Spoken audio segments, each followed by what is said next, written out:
अस्सलाम वालेकुम। आप देख रहे हैं मुबशर लुकमान यूट्यूब चैनल। मेरा नाम मुबशर लुकमान है और मैंने आपको कल अपने व्लॉग में कहा था ना कि पाकिस्तान का वर्ल्ड कप में आगे जाने का कोई चांस नहीं है, और बिल्कुल वैसा ही हुआ है। एक तो होता है लड़कर आप टूर्नामेंट से बाहर होते हैं, आप अपना लोहा मनवाते हैं, लोग कहते हैं कि अच्छी टीम थी, अनलकी रही। और एक होता है जलील होके, खार होके, रुसवा होके आप बाहर निकलते हैं वहाँ से। आपकी हरकतें जो है वो पूरी दुनिया देख रही होती है, पूरी दुनिया का मीडिया देख रहा होता है कि कितने इनडिसिप्लिन्ड लोग हैं आप लोग, और किस तरह आप अकरा परवरी और बरादरी और इन सारी चीज़ों के ऊपर आपने टीम को अपनी बनाया गया। सिर्फ प्लेयर्स पे नहीं कर रही, लोग पूरे के पूरे बोर्ड के ऊपर लान तान हो रही है। सिर्फ आप ये ना समझे कि क्रिकेटर्स को लोग बुरा कह रहे हैं, पूरे के पूरे बोर्ड को लोग बुरा कह रहे हैं और जायज़ बुरा कह रहे हैं।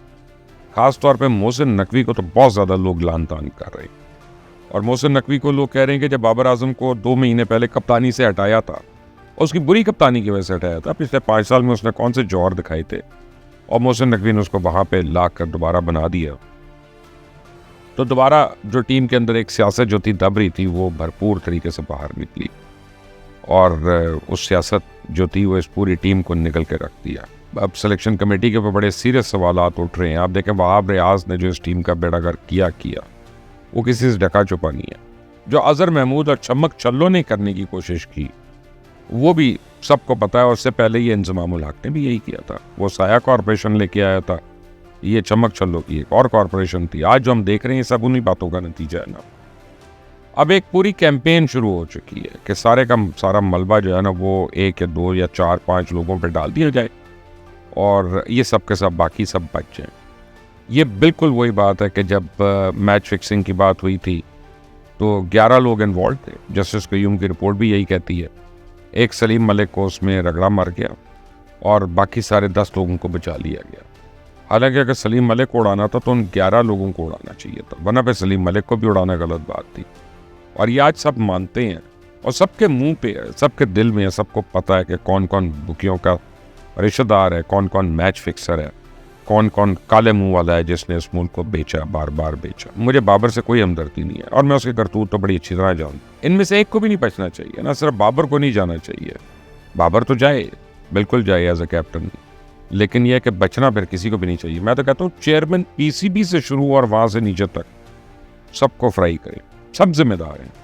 कौन कहता है कि सिर्फ बाबर आजम जिम्मेदार है या वहाब रियाज जिम्मेदार है? चेयरमैन भी जिम्मेदार है, चीफ सेलेक्टर्स भी जिम्मेदार है, मैनेजर्स भी जिम्मेदार हैं, बोर्ड के पैसों पे अय्याशियाँ करने वाले वो भी जिम्मेदार हैं, खाबे खाने वाले वो भी जिम्मेदार हैं, 10-10 महीने होटलों में रहने वाले वो भी जिम्मेदार हैं।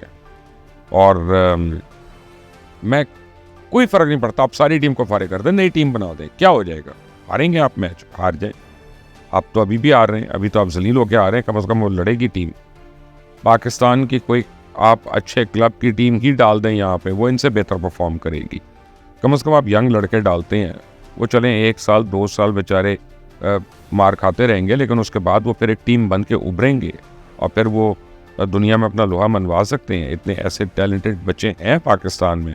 अफगानिस्तान को देख लें ना, साल पहले हम उनका मजाक उड़ाते थे ना। बांग्लादेश को देख लें कि जब शुरू हुई थी हम इनको कितना मजाक उड़ाते थे। आप वेस्ट इंडीज़ को देखें, उन्होंने टोटल अपने आप को रिवैम किया। बल्कि शायद आपको याद ना हो, ऑस्ट्रेलिया की टीम एक ज़माने में बिल्कुल बैठ गई थी, उन्होंने पूरी नई टीम डाल दी। फिर उन्होंने कहा कि अच्छा ये खलीफों से जान छुड़ाओ, और पूरी ऑस्ट्रेलियन टीम को उन्होंने रीबिल्ड किया। और उसके बाद आप देख रहे हैं ऑस्ट्रेलिया कितने साल से वो उसका फल जो है, उसके साम्राज्य जो है वो खा रहे हैं। बहरहाल अब टाइम आ गया है कि जो इमरान खान ने बेड़ागर किया था, डिपार्टमेंटल क्रिकेट बंद की थी, डिपार्टमेंटल क्रिकेट फौरी तौर पर रिवाइव होनी चाहिए। स्कूल और कॉलेज के लेवल पे क्रिकेट होनी चाहिए। स्कूल्स तो अब हमारे 4-4 कनाल के घरों पे बने हुए हैं, ग्राउंड ही नहीं होती उनमें। और वो तो एनुअल स्पोर्ट्स डे भी जो उन स्कूलों का होता है, वो साल में कोई ग्राउंड हायर करते हैं 1 दिन के लिए, 2 दिन के लिए, वहाँ जाके बच्चों को दौड़ें लगवा देते हैं कि जी हमारी एनुअल स्पोर्ट्स हो रही है। तो ऐसे स्कूलों के ऊपर फाइन्स होने चाहिए कि जो को करिकुलर एक्टिविटीज़ जो करिकुलम का हिस्सा होना चाहिए वो वहाँ पे नहीं प्रैक्टिस हो सकते, या उनको इजाज़त नहीं होनी चाहिए कि वो इतनी फ़ीसें ले सकें कि जहाँ पे को करिकुलर एक्टिविटीज़ जो हैं वो नहीं होती हैं। बहरहाल और ये जितने पाकिस्तान पीसी बोर्ड के अंदर करब बाबे हैं ना, इन सबको फारिग करना पड़ेगा, बल्कि फ्राई करके फारिग करना पड़ेगा। कभी ये सामने पुराने अपना आप समझें इनके कोई करतूत अपने सामने ले आते हैं, कभी लेजेंड बन जाते हैं, लेजेंड बन के सेलेक्टर बन जाते हैं, सेलेक्टर बन के ये पीसीबी के हेड बन जाते हैं। ये सारे के सारे बाबे जो है ना, ये खा गए हैं इस मुल्क और इसकी क्रिकेट को खा गए हैं। अब आप देख लें कि आपके प्लेयर्स के क्या इरादे हैं। बाबर आजम क्या करना चाहता है? कहता है कि जी मैं ब्रेक लेना चाहता हूँ। ब्रेक नहीं लेना चाह रहा। आप समझे, उसने इन मैचों में जो पैसा बनाना था उसने बना लिया। अब वो लीग्स खेलना चाह रहा है। वो बांग्लादेश की लीग खेलेगा, श्रीलंका की लीग खेलेगा, इंडिया की लीग खेलेगा जाके, वो और कहीं पे जाके खेलेगा जहाँ जहाँ उसको मौका मिलता है। साल में 5-5 लीगें खेलेगा। बोर्ड को चाहिए ये लीग्स बंद करे इन सारों की कि अगर तुम पाकिस्तान के नहीं हो सकते तो फिर तुम किसी के नहीं हो सकते। और क्यों तुम्हें पैसा बनाने का मौका दिया जाए पाकिस्तान के नाम पे? पाकिस्तान को तुमने जलील कर दिया, रुसवा कर दिया और तुम जाके अब लीग्स खेलोगे। बहरहाल टैलेंट है हमारे पास। एक तो टैलेंट फैक्ट्री नहीं है, नया टैलेंट आ नहीं रहा, क्योंकि सच्ची बात है ना डिपार्टमेंटल क्रिकेट हो रही है ना कॉलेज क्रिकेट हो रही है। हमारी तो ट्रॉफीज़ ही ख़त्म हो गई हैं। कभी 2-2 ट्रॉफीज़ होती थी, कोई वज़ीर अली ट्रॉफ़ी होती थी, कोई पेट्रन्स ट्रॉफ़ी होती थी और बड़ा उनका स्टैंडर्ड होता था क्योंकि सारे टेस्ट क्रिकेटर्स आके खेलते थे उनमें।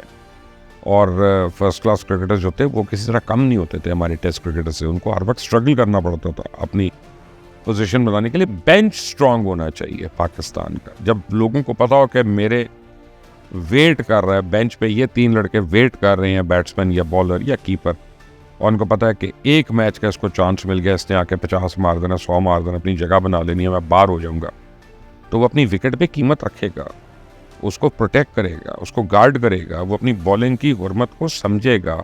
ये नहीं कि एक ओवर में 18 रन दे दिए सुपर ओवर में और कह दिया कि जनाब वो बॉल स्विंग हो गई, या हारिस रऊफ बेशरम की तरह जो आखिरी ओवर में आके उसने सुपर ओवर करवा दिया, 14 रन खा लिए।